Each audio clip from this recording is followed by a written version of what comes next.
어느 집사님이 교회에 처음 나오기 시작한 분의 질문을 받고 매우 당황했다는 얘기를 들었습니다.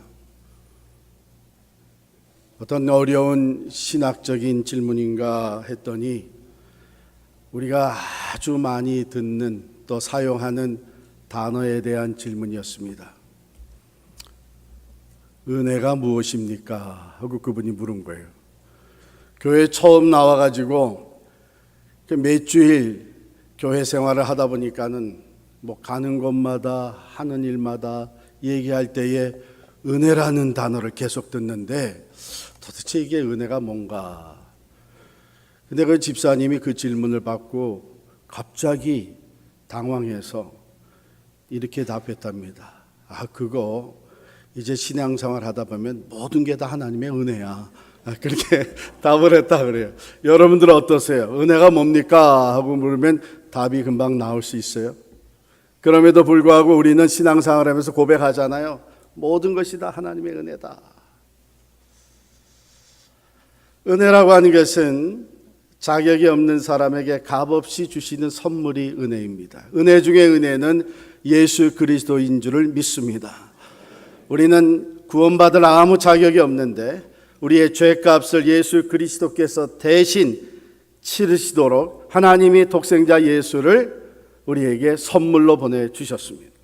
그래서 우리의 죄값을 다 치르시고 우리는 예수 그리스도 안에서 영생을 얻게 된 줄을 믿습니다. 아무도 자격이 없습니다. 그러나 오직 하나님의 은혜로 우리가 구원을 받고 하나님의 자녀로 살게 되었습니다. 제가 그 얘기를 들으면서 가만히 생각하기를 어쩌면 우리가 은혜라고 하는 것을 그저 생각 없이 그 단어를 쓰는 것이 아닌가.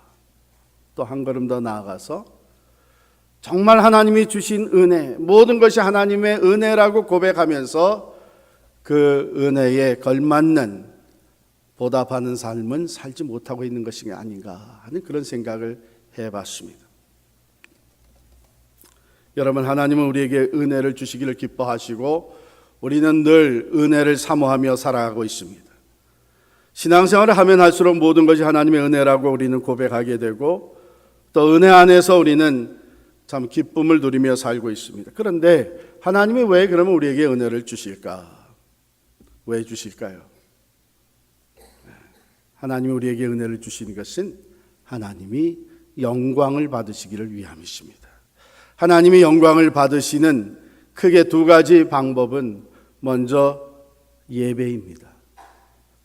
은혜를 받은 사람들은 하나님을 찬양합니다. 기뻐 노래합니다. 하나님께 예배를 드립니다. 두 번째로 하나님 영광을 받으시는 방법은 은혜를 나누는 삶을 통해서 영광을 받으십니다. 하나님 주신 은혜를 나 혼자 누리는 것이 아니라 필요한 사람들에게 나눕니다. 은혜의 복음을 나눕니다. 물질을 나눕니다. 사랑을 나눕니다. 오늘 시카고 장로 성가단이 여기까지 오셔서 참 은혜로 찬양을 나누면서 우리에게 은혜를 끼쳐 주셨습니다. 하나님은 우리가 하나님의 은혜를 받아서 감사함으로 하나님께 예배드리고 그리고 그 은혜를 나누는 삶을 살 때에 영광을 받으시는 줄을 믿습니다. 그렇기 때문에 우리가 하나님의 은혜를 사모하고 그 은혜로 우리의 문제가 해결이 되고 우리가 원했던 것이 그대로 성취되어지는 것, 거기서 끝나는 것이 아니죠. 은혜 생활은 우리가 어떤 은혜를 받았든지 예배로 이어져야 될 줄을 믿습니다.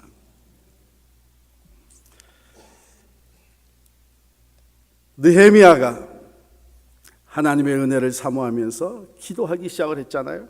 느헤미야 1장에서 우리가 살펴본 것, 예루살렘 성벽이 다 무너지고 성문은 다 불타고 그 땅은 황폐되어지고 그 땅에 남은 동족들은 이방인들의 능력을 받고 있다 하는 얘기를 들으며 그때의 페르시아 왕국에서 아닥사스다 왕이 술잔을 맡은 관원으로 부귀영화를 누리고 있었던 이 느헤미야는 수일 동안 울며 금식하며 하나님 앞에 부르짖었습니다. 하나님의 은혜를 간구했습니다.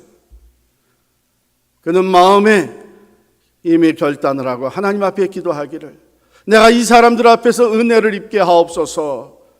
무슨 말이에요?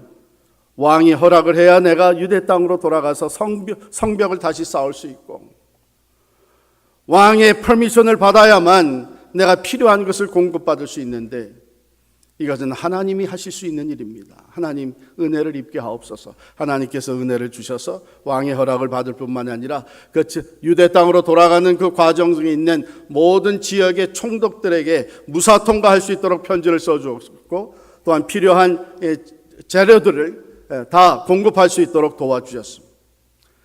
그는 유대 땅에 돌아와서 먼저 귀환한 백성들과 함께 하나님이 내게 은혜를 어떻게 베푸셨는지를 그들에게 고하면서 마음 같은 하나로 묻고 무너진 예루살렘 성벽을 재건하기 시작을 했습니다. 방해가 부딪혀 왔습니다. 산발락과 도비아를 중심으로 주변의 방해 세력들이 위협하고 두렵게 만들며 금시라도 공격해 들어와서 그것을 이스라엘 백성들을 멸할 것 같이 두렵게 했지만 하나님이 그들을 지켜주셨습니다. 그 방해를 다 물리쳤습니다. 뿐만 아니라 내부적인 갈등이 일어났습니다. 그런데 하나님께서 그것도 다 해결해 주셨습니다. 하나님의 은혜 가운데 만 52일 만에 기적과 같이 무너졌던 예루살렘 성벽을 다 재건하였고 성문을 다 달았고, 뿐만 아니라 하나님께서는 그 이후에 에스라를 통해서 하나님의 말씀을 들려주셨고, 오랫동안 말씀을 떠나 하나님의 절기를 지키지 못하고 살던 이스라엘 백성들이 이제는 내면적으로 회개하며 돌아올 수 있는 은혜를 베풀어 주셨습니다. 이제 느헤미야 11장에서는 예루살렘 안에, 성 안에 들어와서 살아갈 사람들을 이게 제비 뽑는 일이 있었습니다. 백성의 지도자들은 물론 예루살렘에 거주하였고요. 그 남은 백성들 중에 제비 뽑아서 10분의 1이 예루살렘 성 안에, 여러분 성벽만 쌓아놓으면 뭐예요? 이제는 그 성 안에 들어와서 살 사람이 있어야 되는데, 그 황폐한 땅이지만 여러 가지 어려운 일이 기다리고 있지만 이제 그 안에서 들어와서 살면서 그 땅을 다시 개간하고 자기들 집을 짓고 일을 하면서 그 사람들을 뽑았습니다. 자, 그러면 다 된 것 같아요. 그렇죠? 하나님의 은혜로 시작부터 지금까지 해서 성취했습니다. 성벽을 다 쌓았습니다. 이제 성 안에 들어와서 살 사람도 다 결정이 됐습니다. 하나님의 은혜로 다 이루어졌다고 생각되는 이때에 이스라엘 백성들은 지도자들을 앞세워서 봉헌식을 합니다. 봉헌식. 하나님이 베풀어 주신 은혜에 감사하며 제사를 드리고 예배를 드리는 것입니다. 여기까지 가야 은혜 안의 삶이 되는 것입니다. 여기까지 가야 은혜로 온전한 회복이 이루어지는 것인 줄을 믿습니다. 그래서 참으로 하나님의 은혜에 감사하는 사람들은 기도하면서 이사 준비를 합니다. 집을 수십 개를 보고 우리의 그 예산에 맞추어서, 그럼에도 불구하고 예산에 맞춰 가장 좋은 집을 찾아서 자녀 교육시키기 좋은 곳에 여러 가지 어려운 절차 거쳐서 이제 집을 결정을 하고 이사 들어가서 이제 짐을 다 풀었습니다. 이젠 다 됐다. 이젠 여기서 살면 된다. 다 된 게 아니죠. 어떤 분들은 짐을 풀기 전에 하나님께 감사 예배를 드립니다. 목사님 오셔서 예배 드려 주십시오. 하나님이 베풀어 주신 은혜에 감사하면서 예배까지 드려야, 하나님께 감사를 해야 그게 은혜 안에 사는 삶이 되는 것입니다. 어렵게 준비해서 비즈니스를 이제 새롭게 오픈하게 됐습니다. 다 준비해서 이제는 그랜 오프닝만 하면 된다. 하나님의 은혜입니다. 사람들 가게 문을 열고 고객을 받기 전에 먼저 예배를 드립니다. 하나님 은혜로 여기까지 왔습니다. 하나님께 감사하며 예배를 드립니다. 결혼 주례를 토요일 날 하고 났는데 그 밤늦게까지 결혼식 후에 리셉션도 다 한 이 신랑 신부가 주일날 나와서 딱 앉아서 예배를 드려요. 예배 후에 그래 허니문 언제 가냐? 예배 마치고 이제 떠납니다. 하나님의 은혜로 우리가 만나게 되었고 하나님의 은혜로 결혼하게 되었고 하나님의 은혜로 새 가정을 이루게 되었고 허니문을 떠나기 전에 내가 먼저 하나님께 감사하며 예배를 드려요. 이게 은혜 안에 사는 사람들의 모습입니다. 우리는 간혹 가다가 어려운 문제나 또 내가 원하는 것들 놓고 간절하게 하나님의 도우심과 은혜를 부르짖고 기도하는 하나님께서 은혜를 베푸시고 그거 내가 원하는 대로 성취되어지게 되면 하나님께 감사하는 일은 뒷전으로 가는 경우가 가끔 있습니다. 느헤미야는 이제 온 이스라엘 백성들과 더불어서 봉헌식을 하면서 하나님이 베풀어 주신 은혜에 감사하는 이 감사의 제사를 드리고 있습니다. 27절에 보니까 예루살렘 성벽을 복원하게 되니 각 처에서 레위 사람들을 찾아 예루살렘으로 데려다가 감사하며 노래하며 제금을 치며 비파와 수금을 타며 즐거이 봉헌식을 행하려 하매 이렇게 시작합니다. 봉헌식 예배가 준비가 되어지고 마지막 오늘 43절에 가서 보면 이날에 무리가 큰 제사를 드리고 심히 즐거워하였으니 이는 하나님이 크게 즐거워하게 하셨습니다. 하나님이 크게 즐거워하게 하셨다. 우리에게 이 기쁨을 주신 분은 하나님이시다.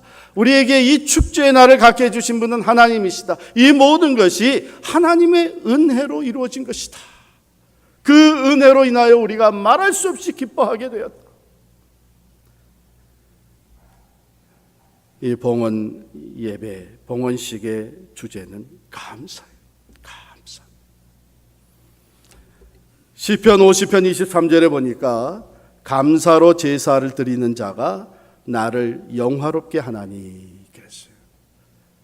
하나님의 은혜를 받을 때에 그 은혜로 감사해서 하나님 앞에 예배를 드리며 예물을 드리며 하나님을 영화롭게 해드리는 것 하나님께서 기뻐하시는 줄을 믿습니다. 자, 그러면 어떤 사람들이 참여했는가? 27절부터 28절에 보면 여기 레위 사람들을 앞세우게 되고 레위 사람들 중에서도 노래하는 자들이 앞서게 되고 사방에서 모여와서 노래하는 자들이 앞장서 이제 참여하게 됩니다.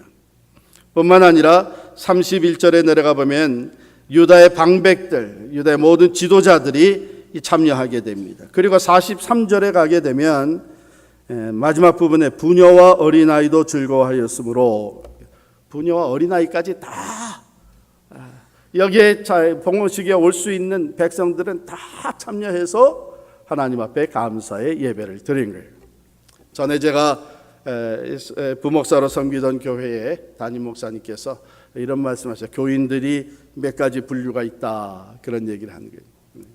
나팔꽃 교인이 있다는 거예요. 나팔꽃은 이제 해가 나면 피잖아요. 낮 예배만 나오고 저녁 예배는 안 나오는 사람들이 나팔꽃 교인이에요. 그 다음에 또 인력고 교인이 있다. 끌어내야만 나오는 사람들이 이제 인력고 교인이라는 거예요. 또 국회의원 교인이 있다는 거예요. 가족 대표로 나오는 사람들이 국회의원. 그런데 이 가족 대표가 돌아가면서 지난주에 내가 나갔으니까 하나님께 드리는 예배는 받은 은혜에 대한 감사예요. 온 가족이 다 나와서 하나님께 감사하며 예배 드릴 때에 하나님께서 그 예배를 억지로 드리는 것이 아니에요. 예수 그리스도 안에서 받은 은혜가 얼마나 큰 사실 우리는 다른 은혜 더해 주지 아니하시더라도 예수 안에서 새 생명 얻은 것, 하나님의 자녀된 것, 천국을 소유하고 살아가야 되는 것, 오늘 당장 하나님이 나를 부르셔도 내 인생이 여기서 끝난다고 할지라도 나는 하나님께로 나아가 천국의 영생을 누리게 됐다고 하는 이 한 가지 이유만으로도 우리는 평생을 감사하며 하나님께 예배드릴 수 있는 충분한 이유가 있는 사람들이에요. 그런데 하나님께서 거기에다가 은혜를 더해 주십니다. 매일매일 삶 속에 은혜를 주십니다. 위로해 주십니다. 참 장례식을 끝나게 되면 온 유가족들이, 저 한국에서 오신 분도 또 타주에서 오신 분들도 다 같이 나와서 예배를 드립니다. 하나님께서 이 장례식을 통해서 베풀어 주신 그 위로의 은혜에 감사하면서 하나님 앞에 예배를. 여기 느헤미야는 온 백성들과 더불어서 하나님 앞에 감사로 봉헌 예배를 드리게 되었습니다. 그런데 그들이 이 모여서 가장 먼저 한 것이 무엇이냐? 30절 말씀을 우리 같이 읽겠습니다. 30절 시작. 제사장들과 레위 사람들이 몸을 정결하게 하고 또 백성과 성문과 성벽을 정결하게 하니라. 정결식을 먼저 했다는 거예요. 내가 거룩하니 너희도 거룩하라. 하나님 앞에 나오는 자들은 거룩해야만 하나님과의 교제가 이루어질 수 있고 거룩한 예배가 하나님 앞에 연락됩니다. 그래서 정결식을 했어요. 근데 누가 먼저 했느냐? 여기 보면 먼저 제사장들과 레위 사람들이 몸을 정결하게 했다 그래서 앞장서서 섬기는 사람일수록 먼저 정결하게 돼야 됩니다. 목사가, 예배를 인도하는 사람들이, 예배 기도를 맡은 분이, 찬양을 앞장서 하시는 성가대가, 예배자들을 맞이하는 예배위원들이 정결해야 합니다. 왜냐하면 하나님은 우리에게 은혜를 베풀어 주실 때에 앞서 섬기는 사람들을 은혜의 통로로 사용해 주십니다. 말씀을 전할 때 하나님의 은혜가, 기도 가운데 하나님의 은혜가 있습니다. 찬양 가운데 하나님의 은혜가 있습니다. 주의 전에 나갈 때 환영하는 그 가운데, 성대 교제 가운데 은혜가 있습니다. 하나님의 은혜가 여러 사람을 통해서 여러 방법으로 통해서 있는데 이 앞장서서 은혜의 통로로 쓰임받는 사람들 정결해야 합니다. 오늘날 정결 예식은 어떻게 하는 겁니까? 예수의 피가 우리를 정결케 하십니다. 그러므로 주님 앞에 나오기 전에 나 자신을 돌아보면서 한 주간의 삶에 더러워진 것, 잘못한 것, 하나님 앞에 부끄러운 것 회개하면서 깨끗한 그릇으로 준비되어 거룩한 찬양이 되기 위해서, 거룩한 하나님의 말씀이 선포되어지기 위해서 은혜의 교제가 이루어지며 하나님이 베풀어 주시는 은혜로 채워지기 위해서 앞장서 섬기는 사람들이 먼저 거룩해야 됩니다. 토요일 밤늦게까지 그냥 내가 원하는 일에 분주히 뛰어다니다가 준비 없이 나와서 은혜로운 예배를 드릴 수가 없습니다. 하나님 앞에 드리는 것은 먼저 나 자신을 드리는 것이고, 그리고 하나님 앞에 준비한 예물을 드립니다. 성별해서 여기 보면 모든 백성들이 또한 정결하게 하고 성문과 성벽을 정결하게 했다 그랬어요. 하나님 앞에 드리는 거예요. 지금 봉헌하는 거예요. 자신들을 정결하게 해서 하나님 앞에 드리면서 이제 하나님 앞에 봉헌하는 성벽과 성문을 정결하게 합니다. 우리 자신들을 거룩하게 예수 그리스도의 피로 씻음받으며 회개하고 깨끗한 모습으로 나오면서 우리가 준비하고 있는 찬양의 예물 또한 헌금을 성별해서 드리는 것입니다. 그저 헌금 시간 돼서 서둘러서 주머니에서 꺼내가지고 지갑을 열어서 드리는, 아이고 어떻게 이렇게 큰 게 잡혔지? 넣었다가 또 다른 걸로 잡아. 이런 게 아니에요. 미리 준비하는, 미리. 토요일 저녁 내일 하나님 앞에 나가 예배 드릴 것을 미리 준비하죠.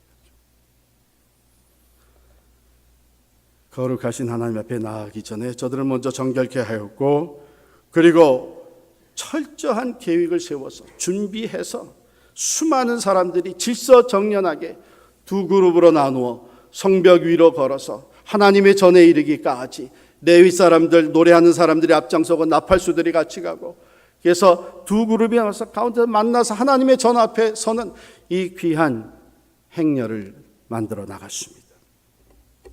여러분, 우리가 감사한 마음이 크면 클수록 정성껏 준비하게 됩니다. 내가 은혜를 입은 사람, 참 이 사람의 은혜는 내가 갚을 길이 없다. 저녁 식사라도 초청해서 같이 나눠야 되겠다. 그 감사한 마음이 크면 클수록 정성껏 준비. 집안을 다 청소하고 무슨 음식을 좋아하는지 어떤 분위기를 만들어 드리면 좋을까? 왜? 감사한 마음. 우리가 하나님 앞에 받은 은혜에 감사한 마음이 크면 클수록 하나님께 준비하는 모습이 더 진실해지는 줄을 믿습니다. 그러므로 우리는 하나님 앞에 나올 때에 준비된 모습으로 나와요. 하나님께 드리는 예배는 질서 있게 드려져야 합니다. 그런데 여기 한 가지 우리가 짚고 넘어가야 될 게 있어요. 40절 말씀을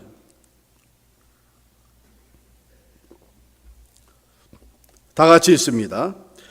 이에 감사 찬송하는 두 무리가 하나님의 전에 섰고 또 나와 민장의 절반도 함께하였고 그랬어요. 여기 느헤미야도 그 행렬에 들어가서 같이 쭉 진행해서 하나님의 전에 앞에 이릅니다. 그런데 그 진행할 때 두 그룹으로 나눠서 한 그룹은 에스라 선지자가 앞장서 인도하게 했어요. 그럼 느헤미야는 또 다른 그룹에 끼어서 이제 인도에서 올라갔는데 어디에 섰느냐? 여러분들 생각에는 느헤미야가 어느 위치에 서야 맞는 것 같습니까? 지금 속으로 다 정답을 얘기하셨어요. 이 예루살렘 성벽을 짓는 것의 1등 공신이 누굽니까? 느헤미야예요. 느헤미야가 유대의 총독으로 새로 임명을 받아와서 정말 그 모든 일을 잘 감당해서 그가 앞장서 선두지휘함으로써 그의 지혜와 그의 통찰력과 그의 그 행정력과 이 모든 해서 기적과 같이 52일 만에 예루살렘 성벽을 재건했어요. 그러면 이 1등 공신은 앞장 세워야 되잖아요. 38절 말씀 같이 있습니다. 38절 시작. 감사 찬송하는 다른 무리는 왼쪽으로 행진하는데 내가 백성의 절반과 더불어 그 뒤를 따라 성벽 위로 가서 화덕 망대위 끌로 성벽 넓은 곳에 이르고. 느헤미야는 어디 섰어요? 에스라와는 또 다른 그룹, 두 개로 나눠진 다른 그룹에 있는데 앞장선 것이 아니라 내가 백성의 절반과 더불어 그 뒤를 따라갔다. 레위 사람들, 성전에서 섬기라고 부름받은 제사장들, 레위 사람들 앞장서고 그 뒤를 따라서 갑니다. 느헤미야는 자기에게 주어진 사명, 자기의 지위를 정확하게 파악하고 있었어요. 나는 총독으로서 백성들을 다스리며 예루살렘 성벽을 재건하고 이 행정적인 일을 내가 감당하는 것은 내게 주어진 임무다. 그러나 하나님 앞에 제사를 드리고 예배드리는 이 영적 리더십은 하나님께서 제사장들을 세우셨고 레위인들을 세우셨고 찬양대를 세우셨고, 내가 아무리 이 일에 예루살렘 성벽을 짓는 일에 1등 공신이라고 할지라도 하나님 앞에 제사 드리는 것은 나는 다른 사람들과 더불어 그 뒤를 따라. 겸손입니다. 하나님께 예배 드릴 때는 감사로 예배 드릴 뿐만 아니라 준비되어서 질서 있게 예배 드릴 뿐만 아니라 겸손해야 합니다. 모든 것이 하나님의 은혜라고 고백하는 겸손뿐만 아니라 나는 죄인으로서 하나님 앞에 나아갈 자격조차 없지만 예수 그리스도의 보혈로 내가 하나님 앞에 나가 예배드릴 수 있게 됐다고 하는 우리 자신들을 돌아보며 내가 모든 것을 주관하고 내가 나타나는 것이 아니라 하나님께서 세워주신 사람들이, 직분을 맡겨진 사람들이 앞장서고 느헤미야는 그 뒤를 따라서 예배를 드려요. 이게 백성들에게 얼마나 귀한 본이 되었겠습니까? 그들은 마음껏 모여서 하나님의 전 앞에서 큰 제사를 드렸다 그랬습니다. 43절에 보니까 이날에 무리가 큰 제사를 드리고 심히 즐거워하였으니 이는 하나님이 크게 즐거워하게 하셨습니다.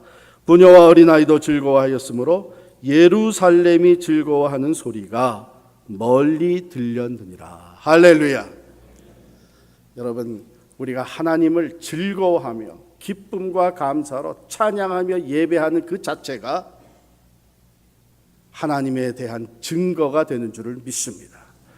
살아계신 하나님을 찬양합니다. 하나님의 은혜에 감사합니다. 하나님의 영광을 선포합니다.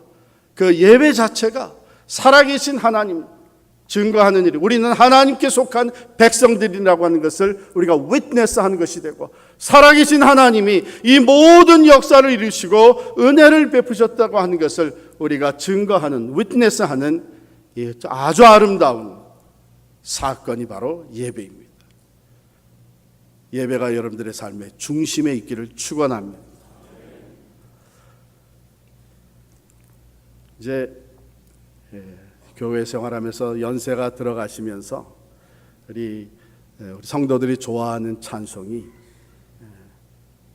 지금까지 지내온 것이, 지금까지 지내온 것 주의 크신 은혜라, 한이 없는 주의 사랑 어찌루 말하랴.